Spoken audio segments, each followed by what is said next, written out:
നാം അനുഭവിക്കാത്ത ജീവിതങ്ങളെല്ലാം നമുക്ക് വെറും കെട്ടുകഥകൾ മാത്രമാണ്. ഇത് ഞാൻ പറഞ്ഞതല്ല, ബെന്യാമിൻ അദ്ദേഹത്തിൻ്റെ നോവലായ ആടുജീവിതത്തിൽ പറഞ്ഞേക്കുന്ന ഒരു ലൈനാണ്. ഇതിൻ്റെ ഒരു ദൃശ്യവിസ്മയം ഞാനിന്ന് കണ്ടു. നമ്മുടെ ദ ഗോഡ് ലൈഫ് എന്ന മലയാളം ഫിലിം, ബ്ലസ്സി ഡയറക്റ്റ് ചെയ്ത പൃഥ്വിരാജ് സുകുമാരൻ നായകനായിട്ടുള്ള നമ്മുടെ ദ ഗോഡ് ലൈഫ് എന്നുള്ള മലയാളം ഫിലിം ഒരു രക്ഷയില്ലാത്ത ഫിലിമാണ്. നമ്മളെ കോരിത്തെരിപ്പിക്കും, ശരിക്കും പറഞ്ഞാൽ കോരിത്തെരിപ്പിക്കും ആ ഫിലിം. അത്ര അടിപൊളി മേക്കിംഗ് ആണ്, വേൾഡ് ക്ലാസ് മേക്കിംഗ് ആണ്, ട്രൂലി ഇന്റർനാഷണൽ സിനിമയാണ്, കറക്റ്റ് സമയത്ത് ഇറക്കിയ ഫിലിമാണ്. ഈ കരഞ്ഞുകൊണ്ടൊക്കെ കൈയടിക്കാന്ന് പറഞ്ഞില്ലേ, അത് കാണാൻ പറ്റിയ കുറേ നാളിന് ശേഷം കാണാൻ പറ്റിയ ഒരു ഫിലിമാണ് കേട്ടോ ഈ ഫിലിം.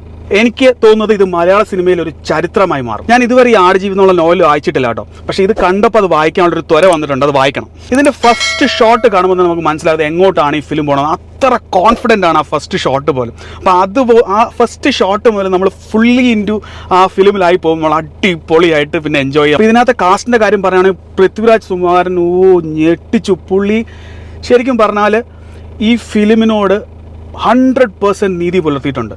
പുള്ളിയുടെ ബോഡി ട്രാൻസ്ഫോർമേഷൻ നമുക്ക് ഈവൻ കാഴ്ചക്കാരെന്ന രീതിയിൽ നമുക്ക് വരെ ഒരു സങ്കടം തോന്നും അത് കാണുമ്പോൾ. കാരണം ആ ചൊട്ടിച്ചൊളിഞ്ഞ് വയറൊക്കെ ഒരു ശരിക്കും പുള്ളി ഇതിനു വേണ്ടി ജനിച്ച ഒരാളാണെന്ന് നമുക്ക് തോന്നിപ്പോകും. അത്ര ഡെഡിക്കേഷൻ നമുക്കിവിടെ ഫീൽ ചെയ്യും. പിന്നെ എനിക്ക് തോന്നുന്നില്ല മീൻസ് പുള്ളിയുടെ ഫാമിലി മദറൊക്കെ കാണുമ്പം എങ്ങനെയായിരിക്കും അവർക്ക് ഫീൽ ചെയ്യുന്നതെന്ന് അറിയാൻ പറ്റില്ല. പക്ഷേ ഈവൻ നമുക്ക് പോലും ഭയങ്കരമായിട്ട് ഫീൽ ചെയ്തു. അത്രയ്ക്ക് കഷ്ടപ്പെട്ടിട്ടുണ്ട് പുള്ളി ഈ ഫിലിമിന് വേണ്ടിയിട്ട്. പിന്നെ പറയുന്നത് നമ്മുടെ ബ്ലസ്സി ഡയറക്ഷൻ ഒരു രക്ഷയില്ല കേട്ടോ. പൊളി എന്ന് പറഞ്ഞാൽ പുള്ളിയുടെ 16 years ഓഫ് ഹാർഡ് വർക്ക് ശരിക്കും വർക്കൗട്ട് ആയിട്ടുണ്ട്. അത് നിങ്ങൾ തിയേറ്ററിൽ പോയി കണ്ട് അത് പ്രോത്സാഹിപ്പിക്കണം. കാരണം ഇനിയും നമുക്ക് ഇതുപോലത്തെ വർക്കുകൾ കിട്ടണമെങ്കിൽ നമ്മളിത് വിജയിപ്പിക്കണം. പിന്നെ സിനിമാറ്റോഗ്രഫി സുനിൽകുമാർ കേസ് ആണ്, ഒരു രക്ഷയില്ല. VFX പൊളി, ഒരു കുറ്റവും പറയാനില്ല. എനിക്ക് ഒരു കുഴപ്പം തോന്നിയിട്ടില്ല. ബാക്ക്ഗ്രൗണ്ട് സ്കോർ രഞ്ജിത്ത് അമ്പാടി, പുള്ളി കുറേ മേക്കപ്പ് ചെയ്തിട്ടുണ്ട് ഇതിനകത്ത്, അതൊന്ന് കാണണം, പോയി കാണണം. AR റഹ്മാൻ, പുള്ളിയുടെ സോങ് ഫുള്ള് കാണുന്നത് ഏറ്റവും ലാസ്റ്റാണ്, അപ്പോൾ അത് മിസ് ചെയ്യരുത്. പിന്നെ എനിക്ക് തോന്നിയത് ഈ നമ്മളെക്കാളും കൂടുതൽ ഇപ്പോൾ സാധാരണ ഇപ്പം നമ്മുടെ നാട്ടിൽ താമസിക്കുന്ന ആൾക്കാരെക്കാളും കൂടുതൽ ഈ സിനിമ കണക്ട് ചെയ്യാൻ പറ്റുന്ന പ്രവാസികൾക്കായിരിക്കും. കാരണം അത് നിങ്ങൾ ഈ ഫിലിം കണ്ടാലേ മനസ്സിലാവത്തുള്ളൂ. അത്രയ്ക്ക് ആ ഒരു കണക്ഷൻ ഇതിനകത്ത് വന്നിട്ടുണ്ട്. 3 മണിക്കൂറാണ് ഈ ഫിലിമിൻ്റെ മൊത്തം ഡ്യൂറേഷൻ. ഇൻ്റർവെല്ലിന് ശേഷമാണ് കൂടുതൽ സമയമുള്ളത്.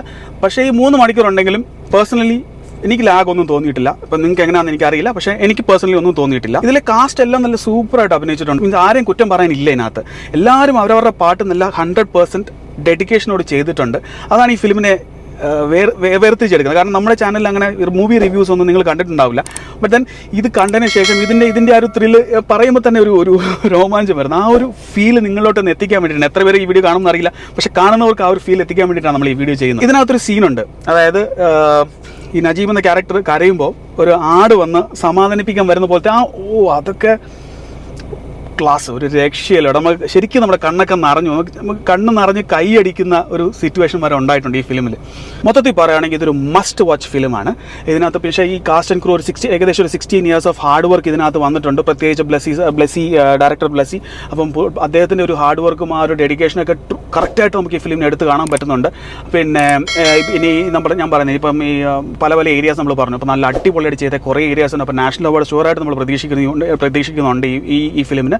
പിന്നെ നമുക്ക് പറയാൻ പറ്റുന്നത് പറഞ്ഞാൽ നമുക്ക് ഈ പറഞ്ഞ് ചിലപ്പോൾ കൂടി പോകുന്നു നിങ്ങൾക്ക് തോന്നും, പക്ഷേ കണ്ടു കഴിഞ്ഞാൽ നിങ്ങൾക്ക് തോന്നും ഞാൻ പറയുന്നത് കറക്റ്റാണ്. കാരണം ഇതൊരു ഓസ്കാർ ലെവൽ പോകേണ്ട ഒരു ഫിലിമാണ്. അപ്പം അങ്ങനെ കുറേ നല്ല കാര്യങ്ങളുള്ള ഒരു കിടിലം നമ്മുടെ കുഞ്ഞു മലയാളം ഫിലിമാണ് ദ ഗോഡ് ലൈഫ് എന്ന് പറയുന്നത്.